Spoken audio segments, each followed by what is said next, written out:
Hello বন্ধুরা, এখন কথা বলবো ইন্ডিয়া ভার্সেস বাংলাদেশের টেস্ট ম্যাচ নিয়ে, যেখানে ভারতকে টানলেন রবিচন্দ্রন অশ্বিন ও রবীন্দ্র জাদেজা।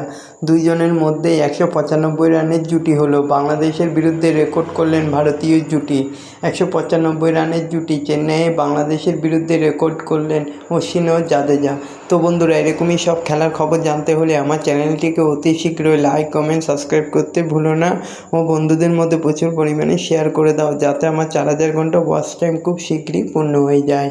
তো বন্ধুরা, প্রথম দিনেই ভারতকে টানলেন রবিচন্দ্রন অশ্বিন ও জাদেজা।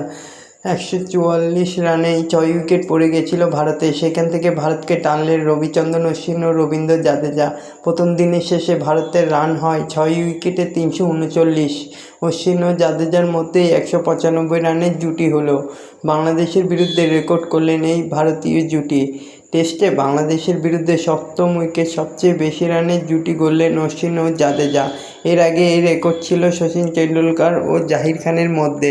133 রান করেছিল তারা। সেই রেকর্ডে এই ম্যাচ ভেঙে দিলেন অশ্বিন ও জাদেজা। দিনের খেলা শেষ হওয়ার সময় তাদের জুটি 195 রানের। এখনও অপরাজিত হয়েছে তারা। দ্বিতীয় দিন এই জুটি আরও বড় কিছু করার চেষ্টা করবে, এটাই দেখবে সবাই। তো বন্ধুরা, এরকমই সব খেলার খবর প্রতিদিন জানতে হলে আমার চ্যানেলটিকে অতি শীঘ্রই লাইক, কমেন্ট, সাবস্ক্রাইব করতে ভুলো না ও বন্ধুদের মধ্যে প্রচুর পরিমাণে শেয়ার করে দাও, যাতে খুব শীঘ্রই আমার 4000 ঘন্টা ওয়াচ টাইম পূর্ণ হয়ে যায়। ধন্যবাদ সবাইকে।